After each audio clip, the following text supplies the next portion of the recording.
नमस्कार दोस्तों, कुछ दिनों से सोनू निगम जी जो हैं वो कैंपेन चला रहे हैं टी सीरीज और भूषण कुमार जी के प्रति। तो इस सिलसिले में मैं ये बोलना चाहती हूँ कि टी सीरीज ने आज तक हजारों कलाकारों को ब्रेक दिया है जो कि आउटसाइडर्स हैं, जो इंडस्ट्री से नहीं जुड़े हुए।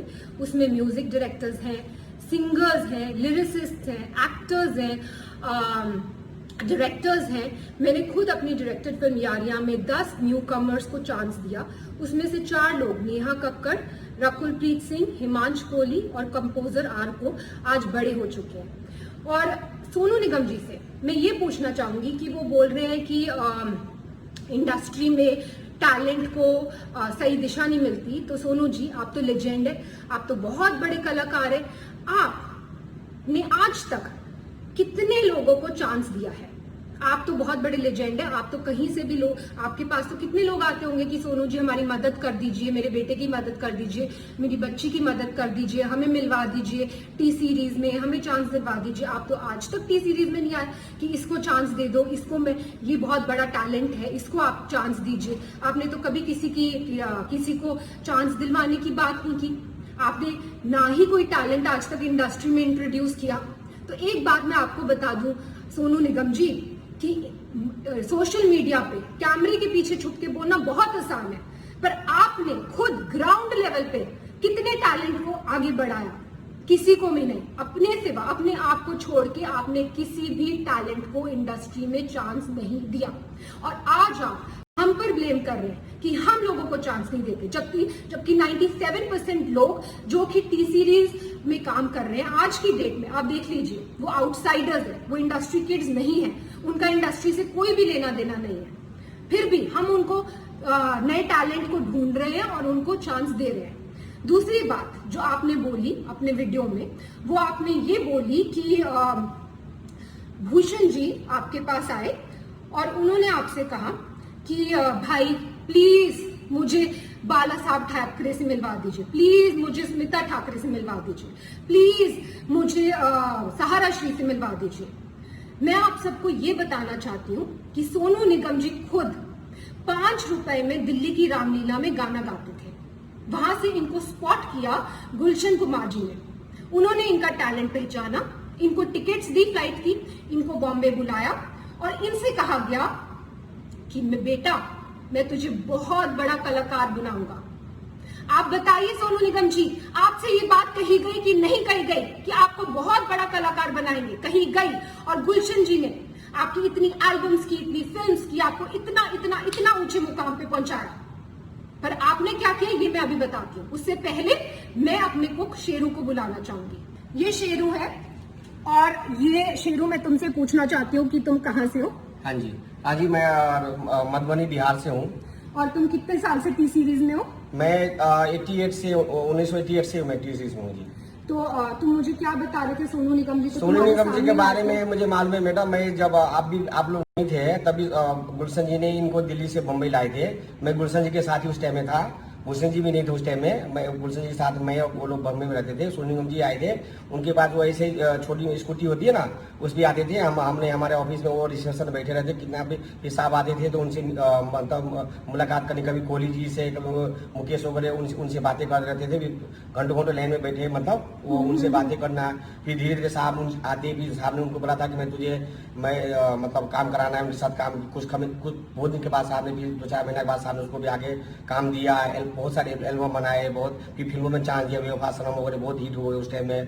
तो बहुत बड़ा नाम बन गया। बहुत बड़ा नाम हो गया। मतलब जब से मतलब ये जो भी है आज, ये जो भी है सब गुलशन जी की वजह से ही है मेरे हिसाब में। हाँ जी। सोनू जी की आप जानते होंगे ये हमारे घर के कुक है और 88 से ये हमारे घर में।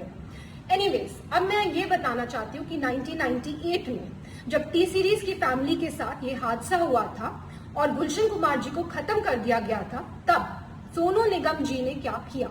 तो सोनू निगम ने सोचा कि अब तो टी सीरीज का क्या होगा, टी सीरीज का तो कोई करता धरता है नहीं। ननू यानी कि भूषण कुमार, जो कि गुलशन कुमार जी के बेटे हैं, वो तो सिर्फ 18 साल के हैं, उनको तो कुछ आता धोता है नहीं। वो तो खुद ही मेरे पास आके हेल्प कर रहे हैं, मांग रहे हैं कि भाई मुझे इससे मिलवा दो, मुझे इससे मिलवा दो। वो तो किसी को इंडस्ट्री में जानते नहीं है।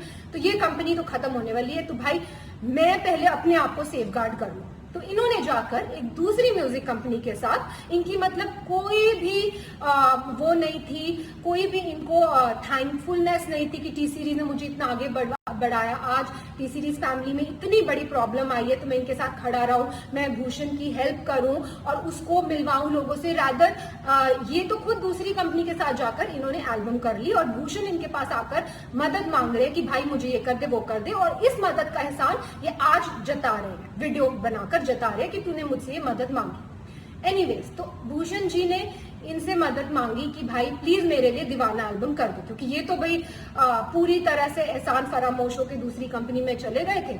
और इन्होंने जब अब इन्होंने एटीट्यूड दिखाया कि वो मेरे सामने आए, मुझसे मदद मांगे, और मदद इन्होंने करी भी और उसका भी एहसान जता रहे हैं, इन्होंने दीवाना एल्बम करी। ठीक है, फिर उसके बाद इन्होंने जो वीडियो में दूसरी बात कही वो ये कही है कि भूषण जी ने इनसे मदद मांगी कि भाई मुझे अब्बू सलीम से बचा ले। अब मैं आपसे ये पूछना चाहती हूँ सोनू निगम जी कि अब्बू सलीम से बचाने के लिए भूषण जी आपके पास क्यों आए? प्लीज इस बात पे तहकीकात की जाए। क्या सोनू जी के रिश्ते थे अब्बू सलीम से? डेफिनेटली थे, तभी तो वो उनके पास मदद मांगने आए, और इन्होंने खुद अपने वीडियो में बोला है कि वो उनके पास मदद मांगने आए। नेक्स्ट चीज जो मैं ये बोलना चाहती हूँ कि सोनू जी ने बोला है कि भूषण जी पे एक लड़की ने आरोप लगाया मीटू का, और उसके बाद वो आरोप वापस ले लिया गया और भूषण जी ने माफिया की चाल चली, पर मीडिया को सब पता है, मतलब भूषण जी मीटू रेपिस्ट है, लेकिन ये बात माफिया ने दबा ली। अब मैं आपको ये बताना चाहती हूँ सोनू जी कि मीटू एक बहुत ही अच्छी मूवमेंट थी जो स्टार्ट की गई इसलिए ताकि सोसाइटी में जो ऐसे लोग हैं, जो बुरे लोग हैं, उनका सफाया हो सके। पर इस मूवमेंट का बहुत सारे ऐसे लोगों ने फायदा उठाया, पैसे ऐंठने के लिए, ब्लैकमेल करने के लिए, किसी को किसी से वेंजेंस है तो किसी लड़की के कंधे पे बंदूक रख के चलाने के लिए, और ऐसे ही हमें बहुत सारी ब्लैकमेलिंग कॉल्स आई मीटू के टाइम पर। उस टाइम पर हमने सिर्फ पुलिस की सपोर्ट ली, पुलिस की हेल्प ली, और पुलिस ने तहकीकात की और पुलिस ने ये क्लियर कर दिया कि ये तो सीधा सीधा ब्लैकमेलिंग का केस है। और पुलिस ने हमने पूछा कि क्या आपको कुछ करना है, कुछ मानहानि का दावा करना है या कुछ करना है, हमने डिसाइड किया कि नहीं, हम मीडिया तक में भी ये बात आउट नहीं करेंगे कि क्या हुआ है हमारे साथ। क्यों? क्योंकि हम खुद किसी लड़की को डाउन क्यों करें, हम किसी लड़की को क्यों उसको इस तरह भरे बाजार में उसकी इज्जत उतारें। लेकिन उसका ऐसे बहुत सारे केसेस आए हमारे पास, और उसका फायदा आप जैसे लोग उठाते। और कई लड़कियों ने एडमिट भी किया कि कई लोगों ने, जो सच्चे दुश्मन है इंडस्ट्री में, उन्होंने वो पीछे थे इस मिली भगत के, लेकिन देखिए आप आज भी इसका फायदा उठा रहे। मैं पूछना चाहती हूँ सोनू निगम जी, क्या है मीटू मूवमेंट? मैं लगा दूं आप पे मीटू, तो मैं लगा दूं आप पे मीटू, बोल दो आप मीटू रेपिस्ट है, हो जाएंगे आप मीटू रेपिस्ट। तो प्लीज सोच समझ के वीडियो बनाया कीजिए, क्योंकि आपने धमकाया वीडियो में कि आप उस लड़की का वीडियो आउट कर देंगे। बेशक कीजिए, पर नेक्स्ट टाइम कोई भी वीडियो आउट करना हो, याद रखिए प्रूफ के साथ कीजिए। बिना प्रूफ के मीटू मूवमेंट का कोई मतलब ही नहीं है।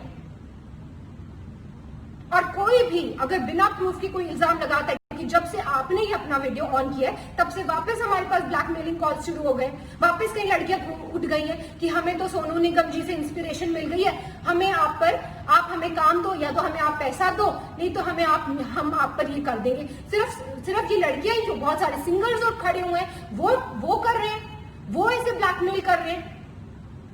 मुझे ये वीडियो बिल्कुल भी नहीं बनाना था सोनू निगम जी, और भूषण जी ने तो मुझे स्पेशली बोला था कि हमें चुप रहना, हमें चुप्पी साधे रखनी है, लेकिन आपने अभी भी अपनी कैंपेन बंद नहीं की।